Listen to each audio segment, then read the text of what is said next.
Hello, আসসালামু আলাইকুম সবাইকে। সো এখন আমরা দেখব হচ্ছে 6 নম্বর ম্যাথ।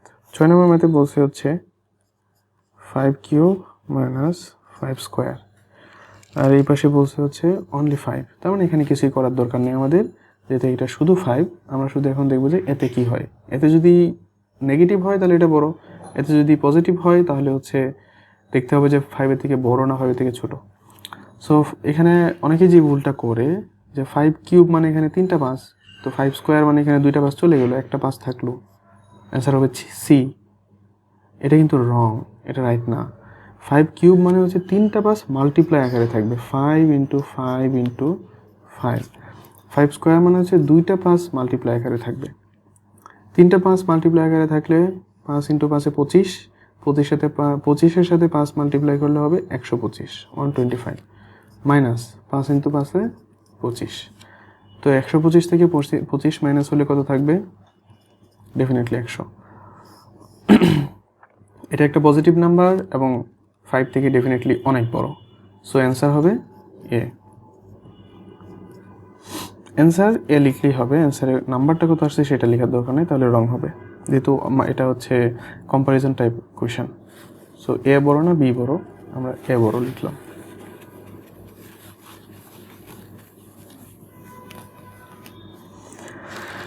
সো এখন আমরা করব হচ্ছে 7 নাম্বার ম্যাথ। 7 নম্বর ম্যাথে যেটা বলছে -10 minus first bracket again minus 3 square. এখানে বলছে -10 plus -3 square third bracket close. So এইখান থেকে আমরা এখনও বুঝতে পারতেছি না এই নাম্বারটা মাইনাস হবে কিনা, বাট এইটা মাইনাস হবে 100% শিওর, কারণ এখানে থার্ড ব্র্যাকেট একদম লাস্টের যে ব্র্যাকেটের আকারে মাইনাস সাইন দেওয়া আছে। সো আমরা এটা সলভ করে দেখি এটা কি হয়। সো -10 মাইনাস, আমরা আগে দেখেছি যে মাইনাসের উপরে স্কোয়ার থাকলে প্লাস হয়ে যাবে, সো মাইনাস নিয়ে কোনো টেনশন নেই। 3 আর 3 মাল্টিপ্লাই করলে 9 হয়, সো -10 -9। তো এখানে -10 -9 মানে কত হয়? -19। হ্যাগিন এখানে হচ্ছে মাইনাস ব্র্যাকেট 10 প্লাস, এখানেও -3 মানে মাইনাস মাইনাসে প্লাস হয়ে গেল 9। এখানে হচ্ছে -10 প্লাস 9 মানে 19। সো সি, দুইটা সেম। আগে প্রেডিক্ট করা যায়নি, বাট পরে দেখা গেল দুইটা সেম, হোক সেই মাইনাস হোক সেই প্লাস। সো অ্যান্সার হবে সি ডেফিনেটলি। সো আমরা এখন দেখব হচ্ছে 8 নম্বর ম্যাথ।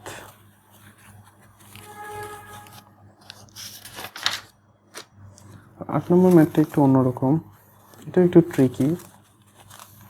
আমরা এখন 8 নম্বর ম্যাথটা দেখি।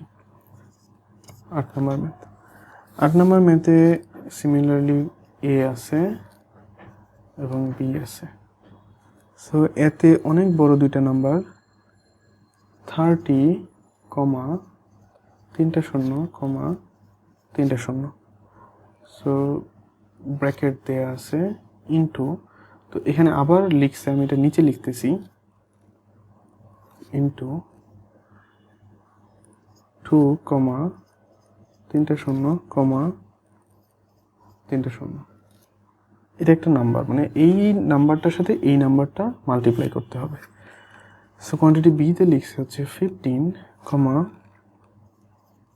3টা 0, 3টা 0, এটা আবার ব্র্যাকেট দেওয়া আছে। দেন এটা এখানে মাল্টিপ্লাই চিহ্নটা দিয়ে নিচে লিখতেছি 4, 3টা 0, 3টা 0। সো এটা খুবই কনফিউজিং এবং দেখতে মনে হবে ওরে বাপরে এত বড় মাল্টিপ্লাই আমি কেমনে করব, 1 মিনিট সময় থাকবে, 1 মিনিট সময়ের মধ্যে। বাট এখানে আপনি দেখেন খুব ইজিলি আমরা হচ্ছে একটা বিষয় কনসিডার করতে পারি, সেটা হচ্ছে এই যে 3টা 0 আর 3টা 0, 6টা 0, সব জায়গায় 6টা 0 আছে, সব জায়গায় 6টা 0 আছে। তার মানে আমরা আপাতত শূন্যগুলোরই কনসিডার না করে শুধু শূন্যের এই পাশের নাম্বারগুলোকে নিয়ে কনসিডার করব, কারণ 6টা 0 যেহেতু আছে, তার মানে 6টা 0 সাথে অ্যাড করলে নাম্বারগুলো ঠিক হয়ে যাবে। সো আমরা আপাতত এখানে আছে 2 আর 30, যেহেতু মাল্টিপ্লাই 2কে 30 দিয়ে মাল্টিপ্লাই করলে হবে 60, আর 6টা 12টা শূন্য দিয়ে দিলেই হবে। এখানেও 15কে 4 দিয়ে মাল্টিপ্লাই করলে হবে 60, 6টা 12টা শূন্য দিলেই হবে। এখানেও 6টা 12টা শূন্য দিলেই হয়ে যাবে। তার মানে এখানে দেখতেছি 60 দিয়ে সবগুলো শূন্য, এখানেও 60 দিয়ে সবগুলো শূন্য, দুইটা নাম্বার সেম। অ্যান্সার চয়েস হবে কি? সি। প্রথমে দেখতে মনে হচ্ছিল যে ওরে বাপরে এত বড় নাম্বার আমি কেমনে মাল্টিপ্লাই করব, কিন্তু দিস ইজ দ্য ট্রিক। আপনাকে এই ট্রিকি ওয়েতে চিন্তা করতে হবে যে শূন্যগুলোকে অমিট করার যে একটা ধরন বা একটা থিঙ্কিং ইনস্ট্যান্টলি, এটা মাথায় আনাটা হচ্ছে এইসিং দ্য জিআরই।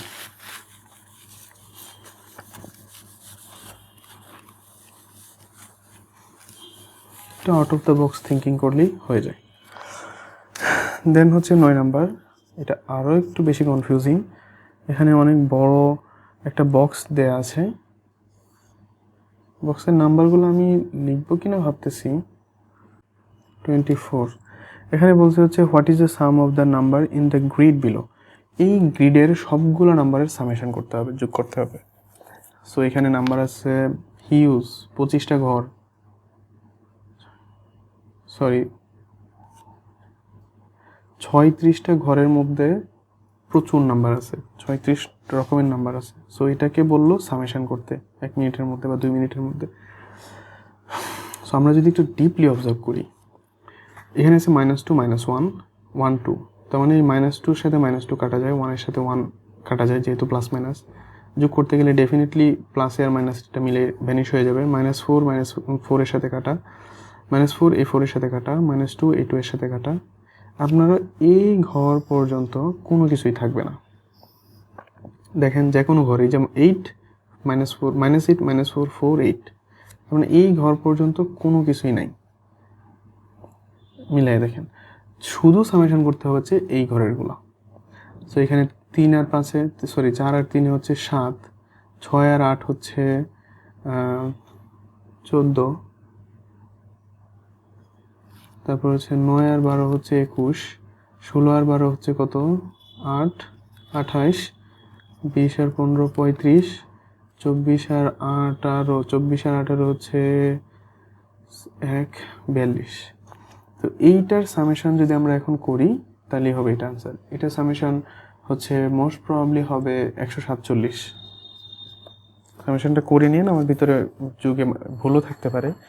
টেকনিকটা হচ্ছে এটা যে এই যে এখানে -5 এখানে +5 এর সাথে কাটা, সরি বা -10 +10 এর সাথে কাটা, -5 +5 এর সাথে কাটা, এবং এইভাবে সবগুলো এইভাবে অমিট হয়ে যাবে, শুধু এই দুইটা কলামের যোগ করতে হবে। সো এখানে অ্যান্স 147। This is the trick. ঘাবড়ে যাওয়া যাবে না, মাথায় ঠান্ডা মাথায় চিন্তা করে সমাধান খুঁজে বের করতে হবে।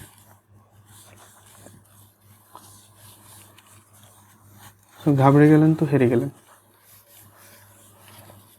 রেগে গেলেন তো হেরে গেলেন, এর সাথে এটাও অ্যাড করে নেবেন। দেন হচ্ছে 10টা অনেক বড় একটা word problem.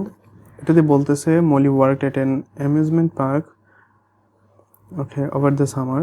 Every 2 weeks she was paid according to the following schedule. At the end of the first 2 weeks she received $160. At the end of each subsequent 2 weeks period she received $1 plus an additional amount equal to the sum of all the payments she received in previous weeks.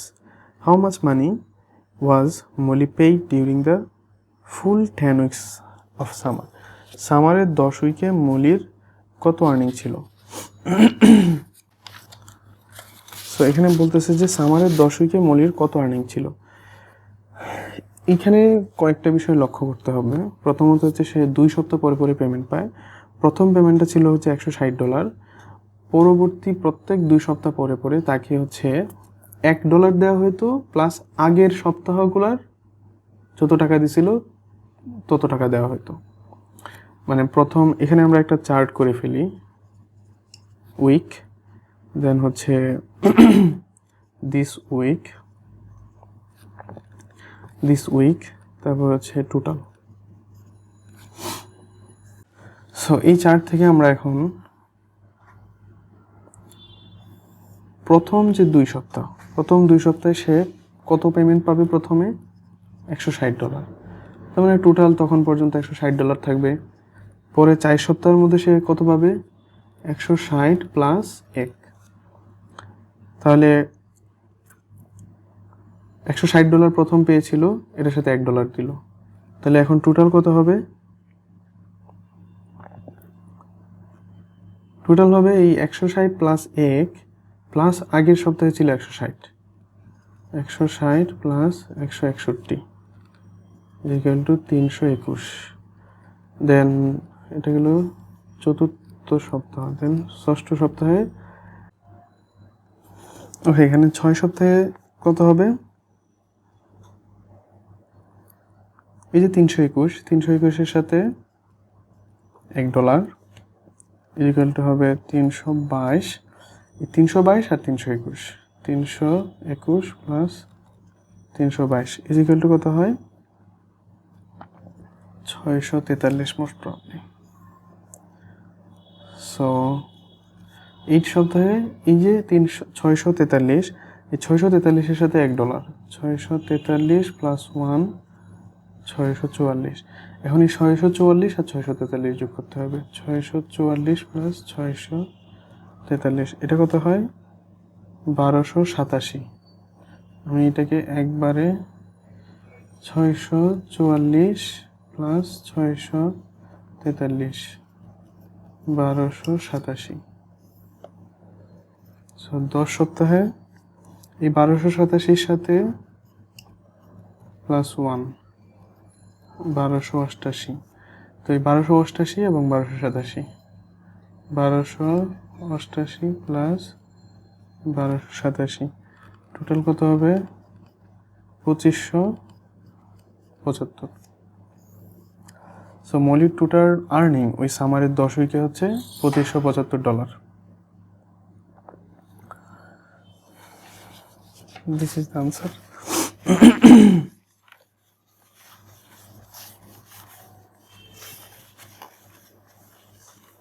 So এই ম্যাথটা একটু confusing, আপনারা যদি না বুঝেন আমাকে কমেন্টে জানান, আমি কমেন্টে অ্যান্সার দেওয়ার ট্রাই করব।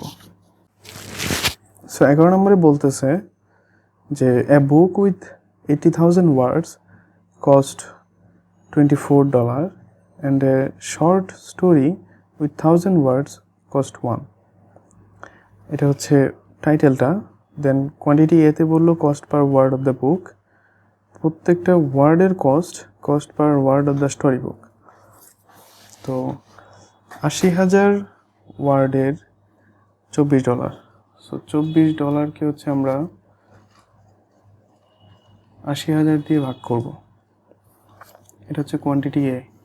আর কোয়ান্টিটি বিতে হচ্ছে $1কে আমরা 1000 দিয়ে ভাগ করব। কারণ যে শর্ট বুকটা ছিল ওই বুকটা 1000 ওয়ার্ডের এবং দাম $1। আর যে প্রথম যে বড় বইটা ছিল ওই বইটার 80,000 ওয়ার্ডের বই $24 দাম। সো 80,000 ওয়ার্ড দিয়ে 24কে ভাগ করলে আমরা প্রত্যেকটা ওয়ার্ডের জন্য কয় ডলার এটা পেয়ে যাব। সিমিলারলি 1000 ওয়ার্ডের জন্য $1কে ভাগ দিলে পেয়ে যাব যে পার ডলারে কত পড়তেছে। সো এখানে দেখেন 80,000, এখানে 1000, ডেফিনেটলি এটা বড় হওয়ার কথা। সো আমরা একটু ট্রাই করি। সো এরকম প্রবলেমে আপনারা যদি ডিসিশন নিতে না পারেন, ক্যালকুলেটরের সহযোগিতা নিতে হয়, তখন জিআরইতে একটা অন স্ক্রিন ক্যালকুলেটর থাকে, খুবই বেসিক, ওই ক্যালকুলেটরের সহযোগিতা নিতে পারেন। এরকম ক্যালকুলেটর ড্র করতেছিলাম। যাই হোক, আমার ক্যালকুলেটরে এটা শো করতেছে হচ্ছে 0.0003, আর এটা শো করতেছে হচ্ছে 0.001। এটা দশমিকের পরে 3টা শূন্য, দশমিকের পরে 1টা শূন্য, 2টা শূন্য। সো এটা বড় ডেফিনেটলি। সো অ্যান্সার হবে হচ্ছে বি। সো আজকে এই পর্যন্তই। আমরা পরবর্তী ম্যাথগুলো হচ্ছে পার্ট 3-তে দেখব। So till then take care. আর কোনো কনফিউশন বা কোনো ম্যাথ বুঝতে সমস্যা হলে ভিডিওটি ওই পোর্শনটুকু আবার দেখুন, অথবা কমেন্টে আমাকে জানান যে কোন ম্যাথ বুঝতে, কোন পার্টটুকু বুঝতে সমস্যা হচ্ছে, আমি রিপ্লাই দেওয়ার চেষ্টা করব। আর আমার এই জার্নিতে আপনারা সাথে থাকবেন এবং আপনাদের মতামত বা আপনাদের আরও কোনো গাইডেন্স লাগলে আমাকে বলবেন। মোটামুটি বেশ কয়েক বছর যাবত আমার স্টাডি আছে হায়ার স্টাডিজের উপরে, প্রসেসগুলোর উপরে। এগুলো আমি যতটুকু জানি আপনাদের সাথে শেয়ার করব। আমি জিআরইর ম্যাথগুলো দিয়ে হচ্ছে আমার চ্যানেলটা শুরু করেছি। এখানে হায়ার স্টাডিজ গাইডেন্স, আরও বিভিন্ন ধরনের বিষয়ে, ইউনিভার্সিটি সার্চ বা প্রফেসরের ইমেল, এগুলোর বিষয়ে আমি গাইডলাইন দেবো। So till then take care. পরবর্তী ভিডিওগুলো, পরবর্তী ম্যাথের সলিউশনগুলো পার্ট 3-তে দেখতে পাবো আমরা। Thank you so much, by.